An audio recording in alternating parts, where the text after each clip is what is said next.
All right. Good afternoon, everyone. My name is Naketa Thigpen. I'm a relationship manager, release success coach, and go-to for all things work-life balance. I am thrilled to bring you a mini power punch to help you awaken your inner superwoman this wonderfully warm Wednesday. Like I said, all three W's like that, didn't mess up. Today we have the pleasure of chatting with Monique Eversley, an entrepreneur with over 10 years experience in event planning, product promotion, and project development. This is a live call exclusive to all our subscribers of NaketaThigpen.com, so we will take questions throughout. This Power Punch will be about 30 minutes, so remember to listen for the call for questions. Just press *6 to unmute yourself and be sure that your background is free from noise. We love the babies, the puppies, and the cats, but we don't want any meows or mamas in the background. All right, we want to jump in. Monique, how are you? I'm wonderful. Thank you for having me. Hi everyone. I'm so excited that you're here. So we're going to jump right into the questions. Okay. The first one I have is, when did you determine that you wanted to take that talent of event planning and designing that you have and turn it into a full-scale business? Well, for me, it actually was, I don't want to say forced upon me. Well, maybe forced upon me is the right word. When I was living in New York, I actually got laid off. The company I was working with merged, and when you have a merger, sometimes you are a casualty of that. And I was a casualty, and it made me try to figure out, okay, well, what is going to be my next move? And I said, you know what? No money's coming in right now. I'm going to start trying to do events. I mean, I was doing it for my job at the time, so it wasn't that far of a stretch. And I know it's like, okay, you know what? I'm going to give this a shot. So I just went to a couple of people that I knew and started talking with them and said, hey, I'm an event planner, and I would, love to do an event for you. And I, talked it up a little bit. And from there, it kind of just moved in its own direction. I started working with a lot of community organizations in New York and helping them and making a name for myself in Brooklyn, actually. And when I moved to Philadelphia, I made the decision that I wanted to make this company full-time. Mm-hmm. And that's where it started from. But it started on me being laid off from my job, even though it was always in the back of my mind, but I was forced into actually taking that leap of faith, if you will. Mm-hmm. Absolutely. You made a crisis an opportunity, because you could have sat back and just decided not to move forward in something that you were good at and utilize a skill and cultivate it into something greater that became your business, and just went through whatever profession you were already in and just kind of, grinded it out that way, so to speak. So that's awesome to hear that you took that opportunity of a door closing and looking for the window that was open. Yeah, it was definitely, I feel it is the right move. It was the right move for me. And as a result, because I went that way, I started taking more educational classes. I got my master's. I went back, got my business degree, and all those things to make my business more sustainable and stuff like that. So it was a great move for me to do. That sounds like it. Now I have a tricky question. Some of your family might be offended, so if they've called in, just blame it on me, because I don't pull any punches. It's not Monique's fault. I'm giving you a heads up right now. You mentioned that when you first got started, you kind of asked around and just got a feel for where you could step in and help with some events and some different opportunities for coordinating and showing your skill. I'm assuming that some of those people included, friends or family or friends of family members? Yes. It started that way, and also a colleague of mine who also was laid off, she started her own nonprofit. So I went to her and asked her, spoke with her about my skills, and I will, let her know that I would love to, be a part of helping her get her business off the ground. And so from there we did a collaboration. So that was my first paying gig, actually, as a freelance event planner.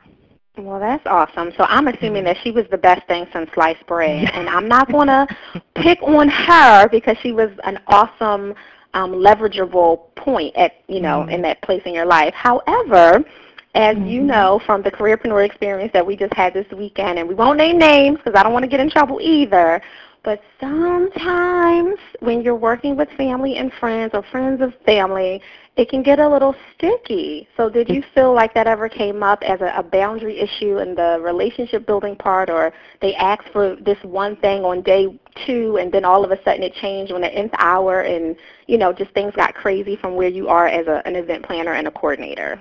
Yes, it did. I did a Sweet 16 for my for one of my relatives, and it was a great time and everything. But with family, you kind of step back, especially when they're older than you, and you've been taught to have a certain type of level of respect for your elders. Don't get smacked in the face. That's what you're trying to say. Don't get smacked just because you're grown. Mm-hmm. Exactly. So you change. You do try to change the way your approach, and also I was a little green in dealing with quote unquote clients at the time, and stuff like that. So it was a learning experience on what not to do, and set those boundaries from the beginning, which I didn't.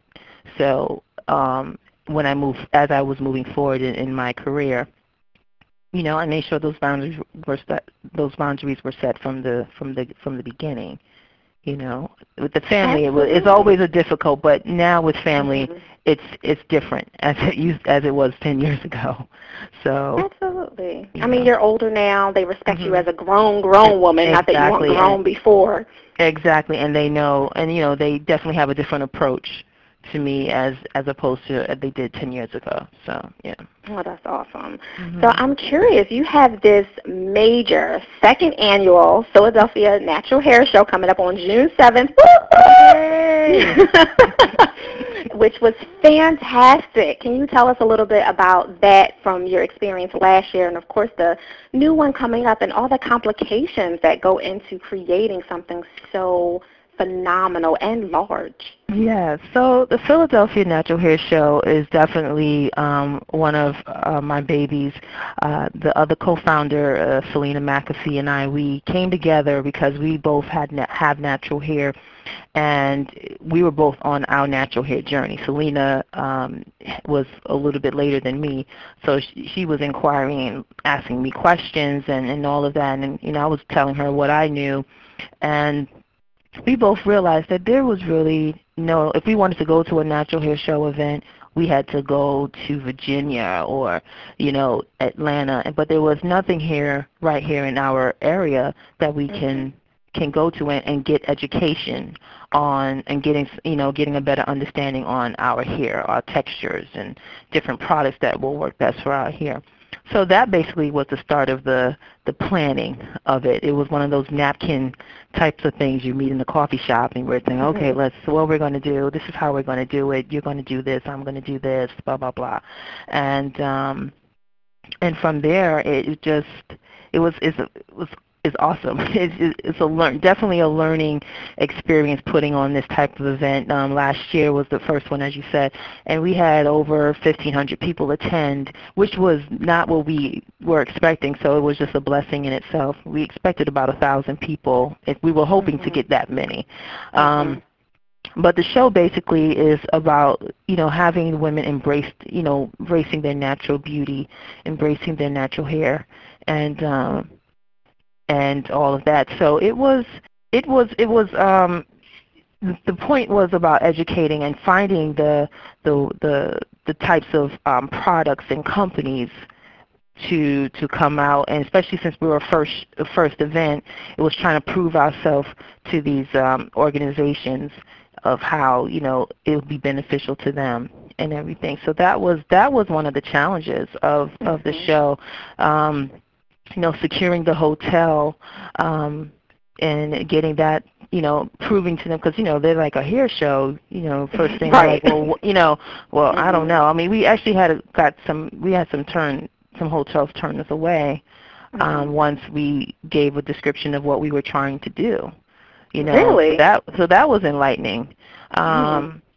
But we did. We pushed ahead. This is what we wanted to do. This is what we knew that the community wanted, and when we secured a hotel, and it was an awesome event.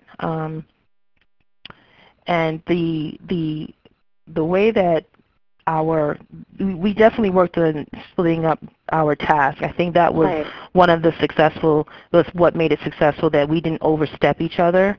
Because when you're collaborating with someone, and that's another thing, when you're collaborating with someone on any type of project, is always, especially if you have two type A personalities, right? You have to make sure that you have that your definition of your tasks are set, and you don't overstep that. And that's what worked well with Selena and me. And we were able to come together, partner, and do what needed to be done for the show, and get also the vendors and the attendees to see the success of it. I think it's a good collaboration, I feel. Well, here's a question. Yeah, no, you totally answered my question. Thank you. Now, Philadelphia Natural Hair Show is an aspect of this great collaboration that came out of the two of you in a coffee shop on a napkin, which I love to pieces on so many levels. You know me, I'm a little special, and I love that. But what about the concerns from people that you're meeting when you're out networking, when you're in different organizations, when you're, moving and shaking for your business? Do people get confused that the Natural Hair Show is your business, or do they understand that it's a way for you to showcase your business skills as a dynamic event planner and coordinator? No, I'd never had that issue. At least it wasn't told to me that they were confused by the hair show and my YHD Enterprises. No. Well, maybe confusion is the wrong word. Maybe do you feel like you missed opportunities with explaining what you represent with YHD Enterprises because what they heard from you was Natural Hair Show? Do you know what I mean?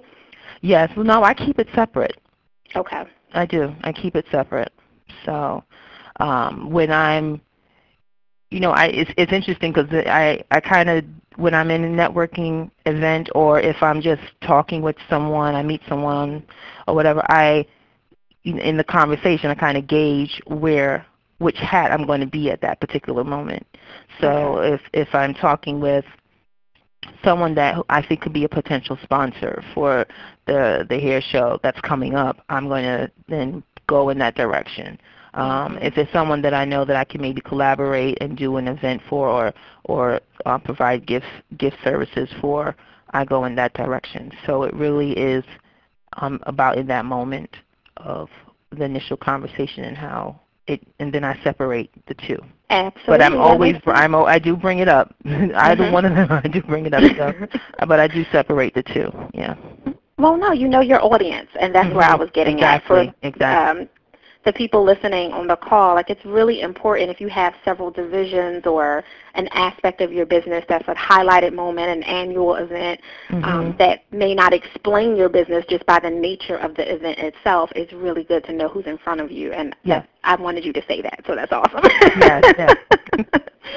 All right, let's open it up for questions. We're about 15 minutes into the call, and we know that this mini power punch has to be concise. So we're opening up. If you have any questions, all you have to do is *6 yourself. That sounds weird, doesn't it? *6 yourself. But *6 yourself to open it up and jump right in. Monique Eversley is here to answer any of your business questions as it relates to what she's been doing. Hello, ladies. Hello. Hello. Hi. This is Taisha Love, your fellow NAPW sister.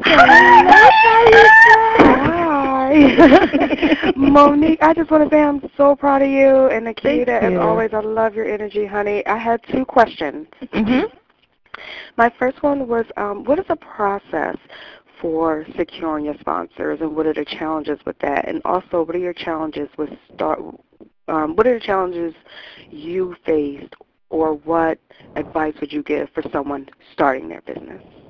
Well, for the process for the sponsors, it's always an interesting process. For us, it was definitely a challenge for the first year, and to be honest, we are still trying to secure that, because the type of event that we have, it's not a nonprofit event. It's not a charity type of based event.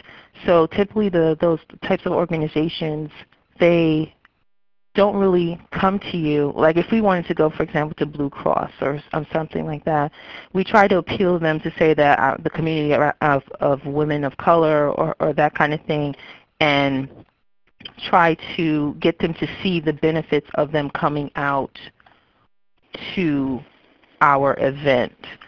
Sometimes it doesn't work and sometimes it does, but the majority of our sponsors have been in the industry that we're in, so the hair industry, and we're still trying to work with sponsors outside of that for the like the healthcare industry, and trying to get people to trying to get them come out to our event to showcase, talk about screenings and stuff like that for women and all those different types of things. So it's still, to be honest, it still poses a challenge. This is our second event, and I think we're still trying to prove to these types of organizations that it is a benefit for them to be coming out to us. So ultimately what you have to do is you have to alter your pitch for sponsorship based on the company that you're approaching. Yes. Okay. Yes. And also, you really have to emphasize, and this was a learning experience for us as well, you know, being that last year was the first one, but that you really have to emphasize what is in it for the company. Even though we thought that we were putting that in our packaging, I think that we were missing some elements to emphasize it a little bit more to them, what is in it for them, as opposed to what we're about. Because you do want to provide that information, but the main thing they want to see is what's in it for them. And I don't think that we didn't do that properly, and I'll be very honest with that. We didn't do it as well as we could have last year. So as we're moving forward, as you're moving forward, you learn and you grow and you do better. You know what I mean? So so that will be the process that we've been going through for the sponsorships. If we get the they're receptive to it, and it's just now about securing them to come out and get and have it so they can understand how beneficial it is for them. So I hope that answers your question. Yes, and the challenges for starting your biz, or the advice you would give to someone starting there. Well, the challenge for me is because I am still in my 9 to 5 at this moment. So the challenge is always trying to secure clients when you're doing your 9 to 5, because most of the time, you good portion of your day is taken up. So that's been a challenge for me. I've been, but I make sure I go to a lot of networking events and make a variety of connections, and also do some charitable stuff to showcase my experience. So that's been the challenge. That's been the challenge for me, and also working on branding yourself.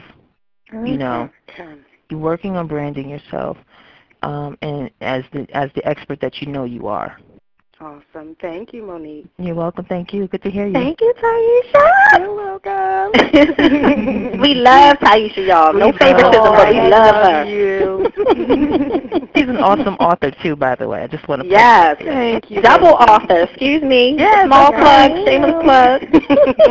Thank you. You're welcome. Any other questions in the room? We have some email from the success followers, but I don't want to give them priority over people who are on the live call. I have a question. I can jump in. Yes, absolutely.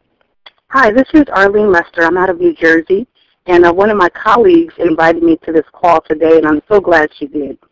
I, too, do event planning on the side of my full-time career, which I'm glad you were leading into that conversation. My question for you is, how did you capitalize your business as far as financial support to get it up and running, because there's so much startup cost? Did you go after loans, or did you kind of just do it out of your pocket and move from there? I didn't go after loans. I kind of just did it on my own. I mean, it's as you know, that's not the easiest way, but for right now, and just using the money that my own expenses to help my business. I also do gift baskets and all of that, and some of that money that those sales actually help the business as well in promoting the business. Thanks for sharing that. You're welcome. Welcome. Does that help? I hope that helps you.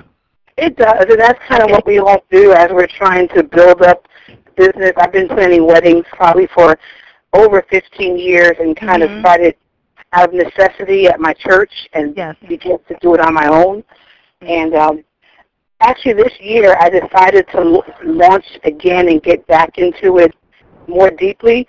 And for I'm not going to say some reason, but thankfully I've been getting calls back to back to back. So I'm just excited. Congratulations. Yeah.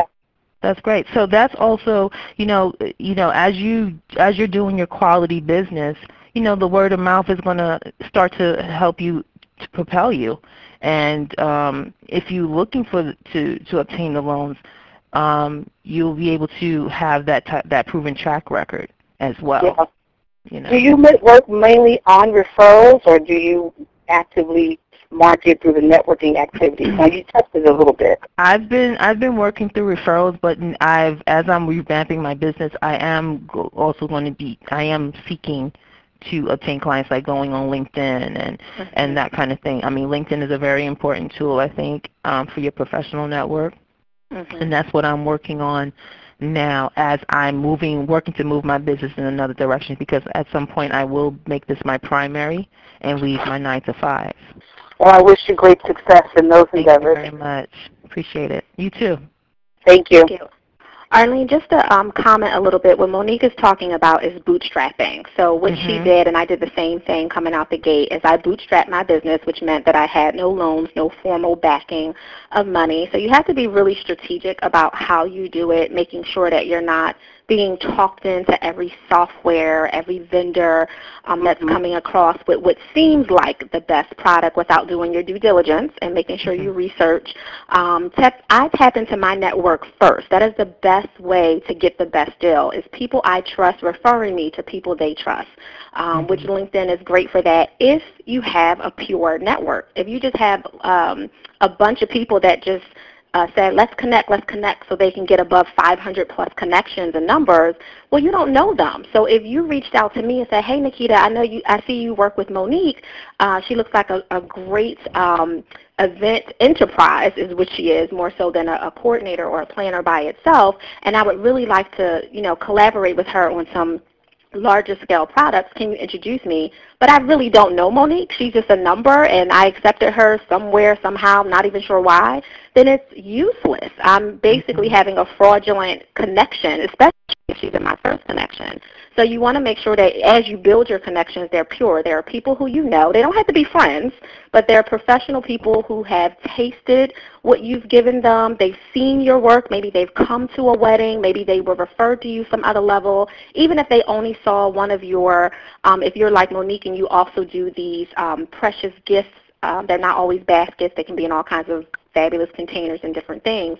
But if they've seen that or you've given some kind of samples, they're like, oh, well, this is a quality product. It was put together well. It was packaged well. All those important details that go for both of your business models, because it's the emotion related to the experience that people are feeling that they remember.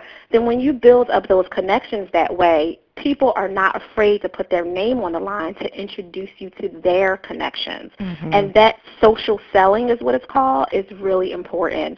Monique and I talk about this all the time through different events and experiences and organizations that we run into each other at.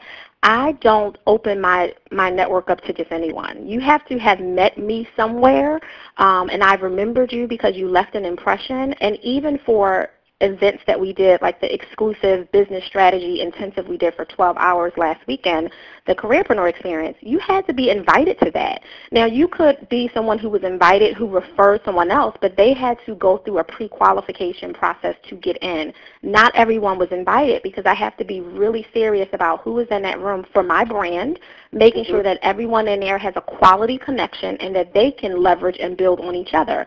Every single one in that room, and it was a small room of barely 6 of us, every last one will work together going forward, and that was strategically set up for my brand. But that's because I know my audience and I invite people who need to be in the room. And Monique will refer people, Kristen will refer people, and every single one else who had a great experience will refer, because that's the nature of my business. So just make sure your connections, your priority network, that close circle of 5 that you have, really are there strategically, not just so you can leverage each other, but because you trust each other in the services and products. I hope that helped as well. That was powerful. Thank you so much. You're welcome. Thank you. Any other questions? Because you know I'll go talking and talking. Hello? Yes. Hi, my name is Michelle Key, and I just wanted to congratulate Monique on all of her success. Congratulations on everything. Michelle. Thank you. I just have a quick question. Mm-hmm. With so many event planners out there, what do you do to stay, I guess, relevant? You know, why would someone want to choose you over your competition? Do you have any advice on what companies can do or what people can do? Well, I think it goes back to what Naketa was saying also about those connections. Yes, there are definitely going to be, there's other event planners, and at one point in my life I was like, why am I doing this? There's so many event planners out there. Why do I even, what's going to make me different? And that's where you have to figure out what's your niche and everything. Obviously, I'm sure you know that.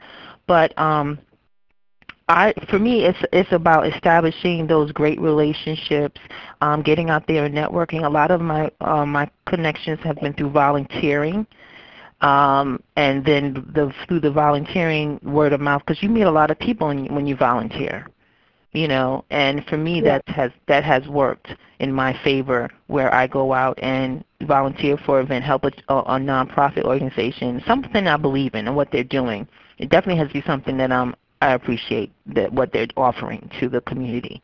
And I go out and volunteer my services. I have a great, establish a rapport, a great conversation. And these individuals have referred me to other things that are going on, other people that are needing some help with something. So, and then I create that, then I establish that relationship with that person by making that connection, and so forth and so forth. So that's how it's worked for me, and I think that's probably the best way. That way, the people that are referring you, like Naketa was saying, are comfortable with what you have done, and they appreciate your work. Because that's what you're obviously in the end looking for, the appreciation of your work, of your service. Okay, awesome. So it's more about trying to build relationships with people and getting. Our business is about relationships. Mm-hmm. It really is. So it's really about you having projecting that confidence and having the confidence in yourself, obviously, to get out there and let people know, I am the best event planner you're going to ever have, and doing and showcasing your work. Even if you do something small, if it's something small, make it great. So that is memorable, and they're like, oh, I remember that she did this great event. It wasn't that big, or whatever it may be, but you make it your own, and that you start your stamp, putting your stamp on your thing, in your events, and branding yourself in this way. Like, this person only uses, silk flowers. I don't know. I'm just throwing something out there. But this person only uses the highest quality of linens or whatever it may be, and that's something that you are known for, or that kind of thing. So, you know what I mean? Okay. So, well, thank you, and congratulations again. Thank you very much. Hello, Monique. It's Julia. Hi. How's everyone? Is this our Julia? Julia from the Career Experience? Sorry. Hi, Julia. How are you? I'm great. And I've been listening to the call, and from this weekend, one of the greatest things when we were sitting in there is the visionary. Yes. So what I saw was outstanding about you is what I've seen in my mind, that you were able to manifest and bring into the natural out of my spirit, So that's what I seen was your best quality. How we were sitting there and how we all, when we were, putting everything on the table about what this, and then we all saw the big picture. And the fact that we could relay it from, you know, not really knowing each other on a personal, but even as a business. If you can help me relay what it is that I'm trying to have done, and you can see, and then you make it happen, oh, yeah.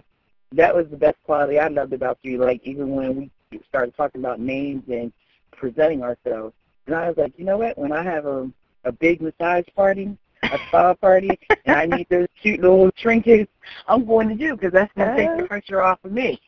That's what I'm talking about. I said, I got Monique down for, okay. I said, that's something I can take off my menu. Now, I don't have to rack my brain about where I'm going to get it from. So I'm excited. Like, I am truly excited. Where is the hair show going to be at again? I'm sorry. It's going to be Saturday, June 7th at 3801 Market Street, the Grand Ballroom here in Philadelphia, from 10 to 7 p.m. So it's going to be great. We have celebrity hairstylist Felicia Leatherwood there going to come out and talk about educating. She's an educator. She's done Jill Scott's hair, I think Janet Jackson, a lot of different celebrities' hairs. And she's going to come out and talk about just bettering yourself inside and out in your natural hair journey, and a lot of different workshops and vendors. I mean, it's just going to be great, and it's going to be fun. Got to come. Great. That's good. So I'm glad I got on the call today, and I'm glad to talk to you guys again today. Thank you. Appreciate you, Julia. Have a blessed day. Absolutely. Thank you, Julia. Well, speaking of which, Monique, can you tell people how to sign up to purchase their tickets, how to get in touch with you about the hair show? Sure. So you can go to www.phillynaturalhairshow.com to purchase your tickets. The tickets are $20, and they'll be $30 at the door, so make sure you purchase your tickets today. And my email address is Monique, MONIQUE, at YHD Enterprises.com. And I'm on LinkedIn, Monique P. Eversley on LinkedIn. That is awesome. Well, would you leave everyone with a good read that every aspiring and established entrepreneur should have right now?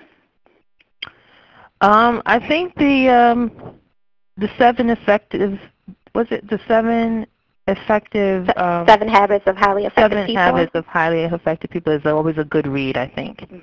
It's always a good read by Covey, I think. Yep, Stephen Covey. No, you're right. That's one of my favorites. That is an absolute that should go on every bookshelf. That is awesome. And well, I'm sorry, I just wanted to also add, you can also follow me via Twitter at YHD Events and Facebook at YHD Events as well. And the hair show is at Phil Natural Hair. That is awesome. I'm glad you put it out there because that's what it's about. So everyone who's on the cusp trying to figure out what to do on Saturday, June 7th, who's not coming to see me at a little old small award show in the morning, get your butts right over there at the Philadelphia Natural Hair Show. Yes. Thank you. Thank you. I'm having my humble spotlight moment. That's all. That's fine. That's fine. And if you guys need any gift services, let me know. I do gift baskets for executives, so if you need a gift, let me know. I love it. Monique, you have been a wonderful guest. Make sure you guys email her, Facebook her, Twitter her, everything to make sure you stay in contact because she is a consummate professional. I want to make sure that all of you step out of your bubble and peek out of your shell and ask the experts. Don't stay secluded. All entrepreneurs work in such a tight bubble and you never ask the questions, and then you wonder why all these not so great things are happening. We are here to support each other, not compete with each other. You only compete with yourself and you compare yourself to no one. Remember that always as you move forward. I am here, as always, every day on AskNaketa@bigpro.com for you to email your questions on how to dominate in life and business. If you have any of those questions, no matter how intimate and personal or how broad, send them to me. I have done all the failing for you, trust me, on multiple levels and worked it out and perfected it and still evolving and learning new things. Don't feel like you're in a closet by yourself. Again, just email your questions to AskNaketa@bigpro.com or visit me at Naketa Thigpen on Twitter. It's my favorite place to play. And I thank you and look forward to seeing you all back on the next Kickstart Success call on June 18th. Until then, continue to break barriers on your road to success. Thank you, everyone.